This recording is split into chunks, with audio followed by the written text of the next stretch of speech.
It's Beth Sager. I'm here with Margaret Coppe, who is the convener of the League of Women Voters, Lexington. Branch? Chapter? Lexington chapter. Okay. Yeah. So, and she had discovered when we talked about doing this that she has all of this history about the League, which is pretty interesting. So, so tell me, Sure. What is League of Women Voters? Okay, yeah. The League of Women Voters was founded 100 years ago at the same time as the 19th Amendment, when women got the right to vote. Oh. So it was a combination of all those years of the women arguing, for universal suffrage and everything, and it came out of that. Okay. The structure is that there's a national league and a state league and then local leagues. And so we belong to the local league, and then because you belong to the local league, you also belong to the other two. Okay. I think a lot of big organizations are structured that way. Right.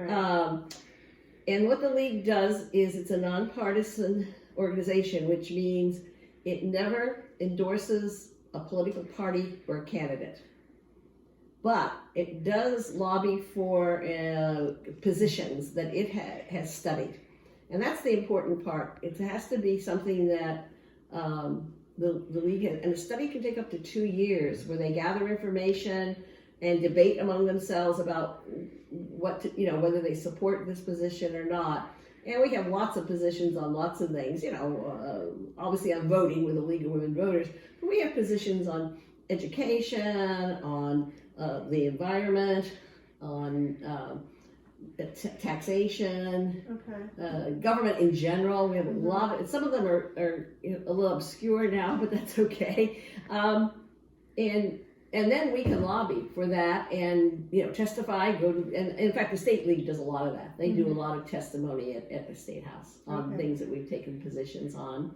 If we haven't studied and taken a position on something, then we're neutral on it. And the best example I can think of that was was it 20 years ago when the state laws were passed for wearing seatbelts. Oh, okay. The league had never studied it. Oh. And because we got asked, why aren't you, supporting this? We said, well, we do support it, but we can't publicly come out and write a letter to the editor or testify because we never studied. Oh, right? Maybe it was just obvious, right? Well, it was things like that happened. Right. Yeah. So anyway, the local league was founded back in 1944. These are the clippings from the Lexington Minuteman, and you can see that somebody did a lot of work putting this all together, nicely dating everything. That is nice. All of the women are referred to as Mrs. John Jones. Ah! Every one of them. You have no idea what their first names are. Interesting. Yeah, and in fact, we have one of the former presidents. We've never been able to find her first name because we can't find it anywhere. Really? Yeah. Occasionally you'll see it here and there. We also sponsored the very first local candidates night, and we've continued to do that now for 76 continuous years. Even this year, doing it over Zoom. So we do, candidates for local office. Okay. Right. Now, occasionally, depending, we've done candidates nights for, say, a state rep or state senator, if we think it's necessary. We joined in with the other leagues that were in the 5th Middlesex, Catherine Clark's district, and we sponsored a debate between her and her Republican opponent. Okay. We went together and did that. So big things like that, we rarely would do individuals. Okay. We do. So if I'm a woman in town, tell me, what do what happens? Do I go to your meetings? Do I go to your events? How do I find out? Can I volunteer? Well, yeah, actually, we would love to have more membership. It's we are faced, as I'm sure many organizations are, with a declining membership because I think there's so many more groups people can belong to than there used to be. What you would do is you would show an interest, and then we would, obviously try to persuade you to join us. And then you could go. All of our meetings are open to the public anyway. They're, our first Fridays, which are hugely successful, are all open to the public and are free. What belonging to the organization does, it does two things. one, it does give you an avenue to become more involved if there's some particular interest that you have. And that certainly has happened in the past. And it gives us the membership. So when we call up, say, Michelle Cicola or Cindy Freeman, and we say, I'm calling from the League of Women Voters. Well, they know we have a number of people. Right. So even if someone just joins, pays the dues, et cetera, they're contributing to the group just by belonging. So that's that. But in general, I would say we do get people who are interested in it. We get people whose mothers were in the league. Oh, nice. Yeah. So that's how you would do it. You would have to contact us. We have a website. Right. And through that, or if you know any of us, like people could contact me. Okay. And tell me about your First Fridays. Because I think I've been to a couple of those. First Fridays were started some years ago as a way to have meetings during the daytime. There were more and more retired people in town, and people said, well, we don't want to go out at night. So that's why we do them in the daytime. And we do 10 of them a year. We usually do in October through June. And we focus on issues that are of interest to Lexington, or sometimes, maybe regional or national, depending on, again, we have a committee that puts together the program and then gets expert speakers.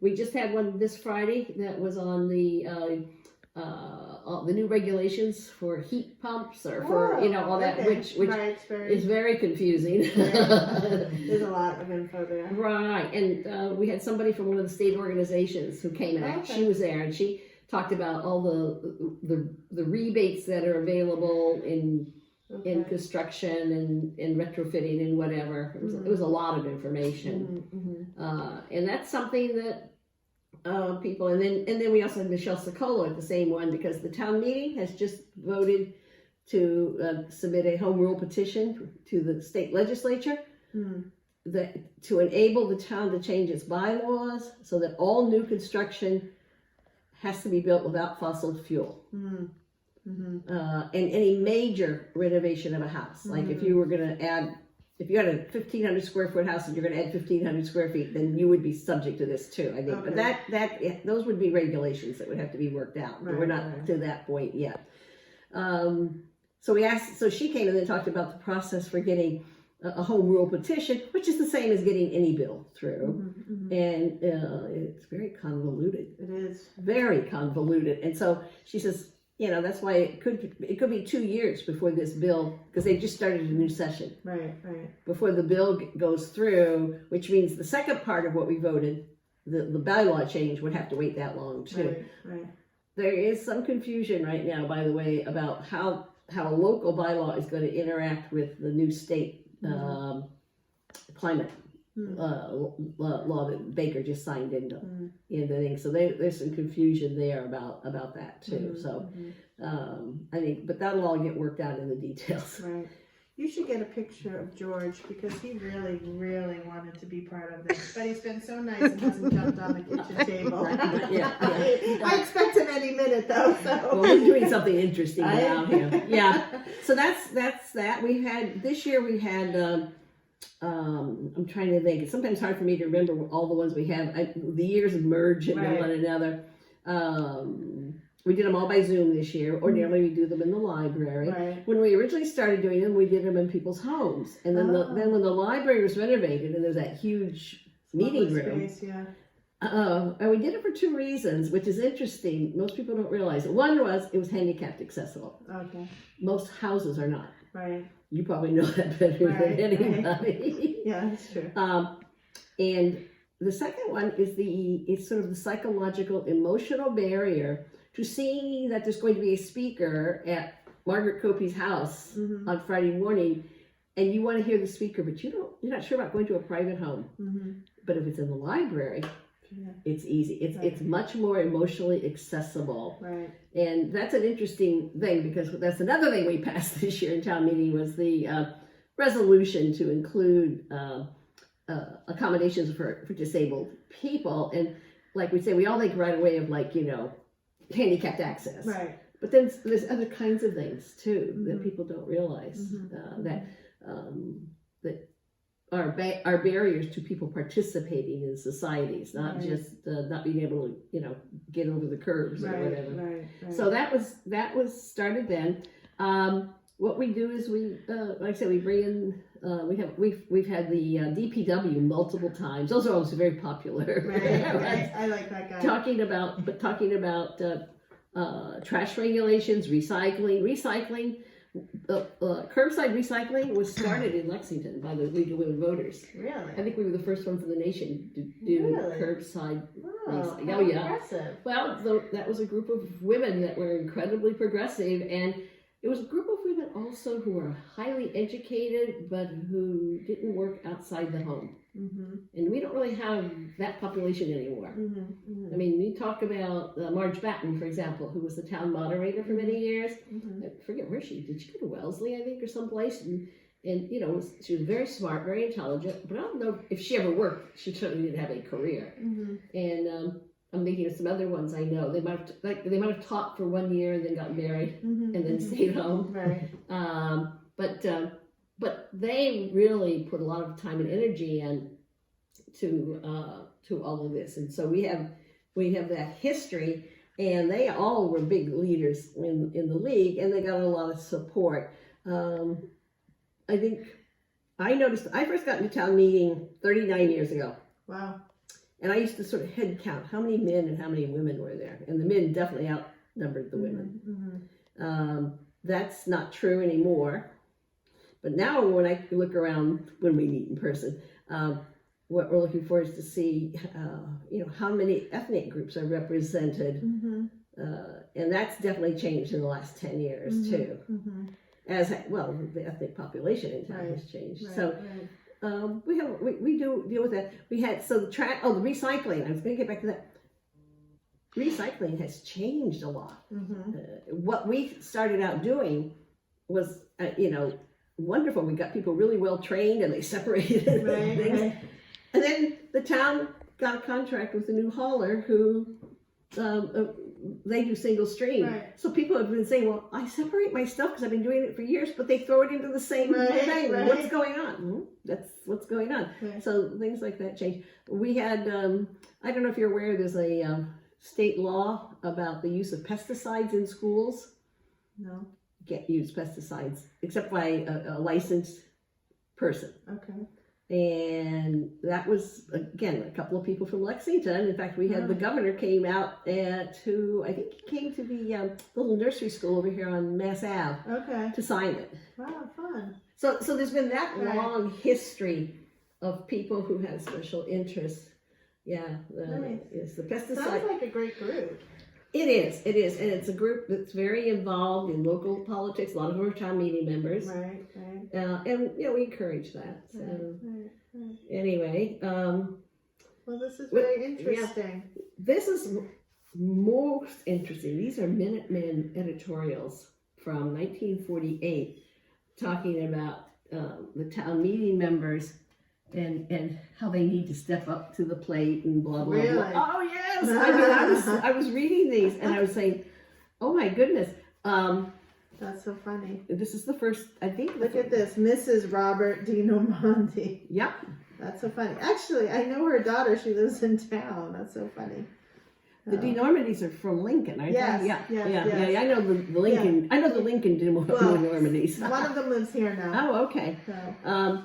But there was something, I think that might have been our first bulletin, and you can see, I mean, that was how, the 1948, that's how things were done. I would like to, I'm interested in the following fields. Interesting. I mean, all very still of today's international relations, social welfare, voter services, education, town affairs. Yeah. International, if you go through these, I've been going through them. The in the beginning years, lots and lots about the United Nations.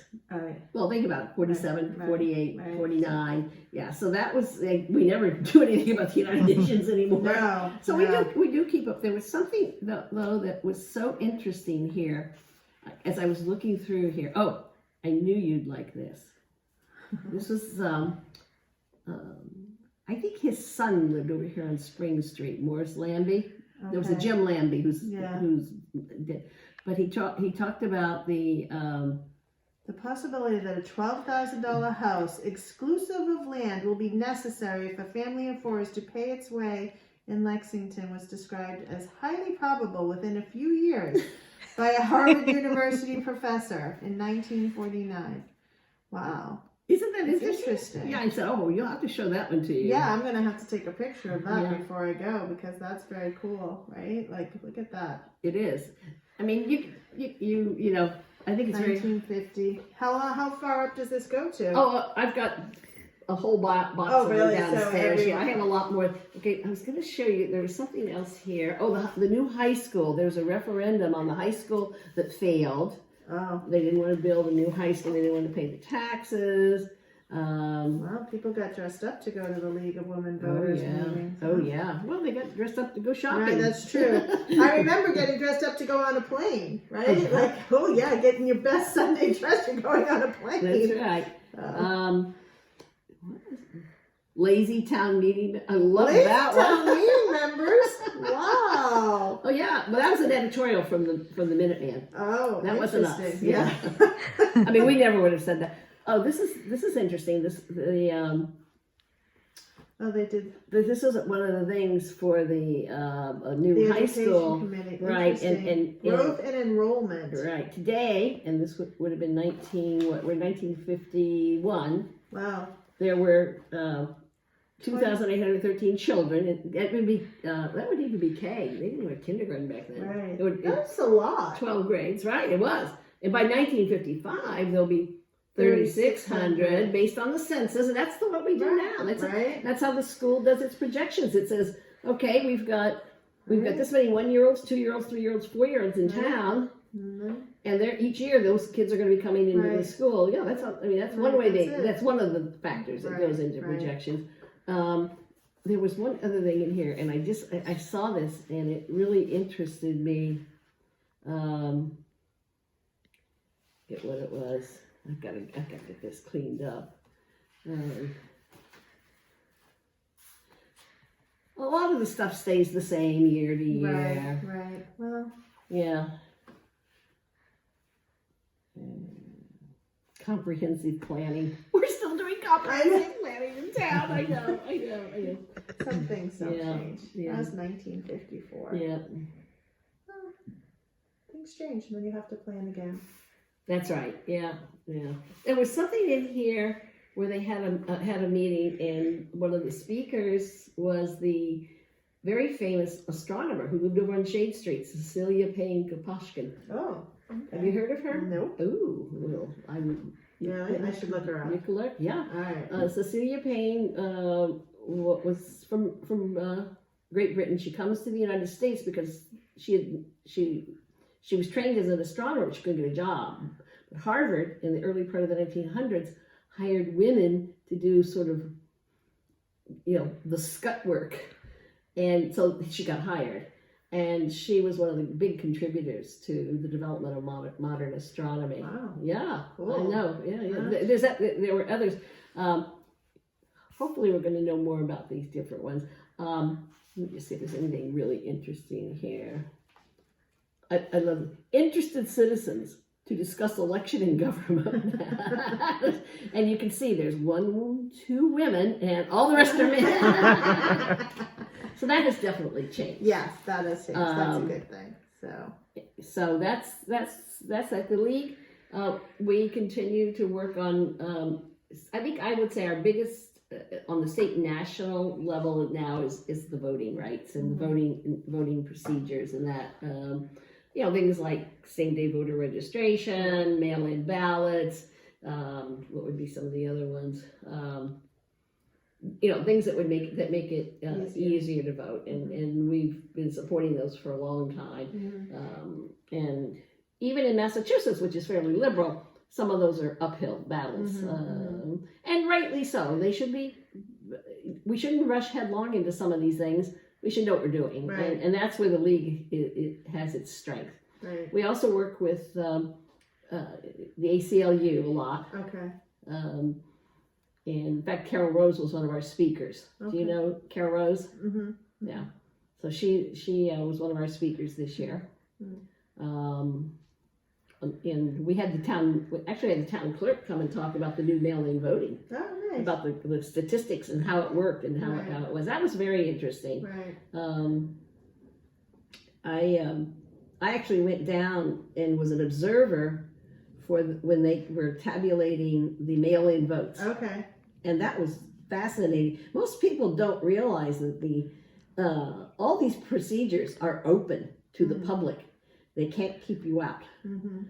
They can tell you where to stand. Right. That's fine. Right. Yeah, right. And that was very interesting about how they did the mail-in voting, because they had a huge number of mail-in ballots in November. Yeah. And the procedure was right. Well, my kids mailed in, right? So because they're out of state, so right. So in college, so they mailed in. So that's something. Those are kinds of things. The only interesting story, and I don't have that one, I'll have to go back and get it, was probably in the 1970s, maybe even early 70s, the school committee, the League of Women Voters sued the school committee for violating the open meeting law. Oh yeah. Wow. So that must have been drama. It was drama, and they had violated it. And eventually I think it was settled that they had violated it, but they weren't fined anything. That's how a lot of open meeting law things get settled anyway. Right. There's usually no money attached. It said you did something wrong, don't do it again. Right. That makes sense. Yeah, so we do that. And I don't know what else to say. I think this has been so interesting. Thank you so much. Well, thank you for all your service in town, right? Yeah, Being part of all of these things. So it's a big commitment. So it is, and there's times when I do feel overwhelmed because there's so many things been going on. I get constant stream of emails about act on this and call your senator on that and do this, and you're going like, how many times can I do this? Right. You have the bat line in. So yeah, the first study I worked on when I got into the league, joined the league in 1983, I think. Was an education study. And what was interesting was we met and we were going to collect data on something that I don't remember what it was on now. And, so then we had to call, like for example, I had to call the Lincoln schools and talk to the superintendent. As soon as you called and said you were from the League of Women Voters, they talked to you, they made an appointment. Really? Yeah. Nice. Yeah. As opposed if I had said I'm from some committee. Right. Yeah. Oh, that's nice. Yeah. That's I've always been impressed by that. Right. Yeah. Yeah. No, sounds like a good group. So if anyone in town is looking for an organization, make a difference, this might be a good one. Yeah. For sure. And like you notice, we still have lots of things that we're interested in. And I'm thinking about some of the leagues like in Concord and Bedford and Arlington and that. In some of those leagues, they maybe have a member who's really interested in the environment, and that person that becomes their environmental specialist, and that's what they do. Right. They don't worry about all the other things. Right. Okay. Yeah. So that there's always that opportunity if there's something that someone's really interested in. Nice. That's good to know. So thank you. Well, thank you for your time. Well, it's nice to visit with you. Yes.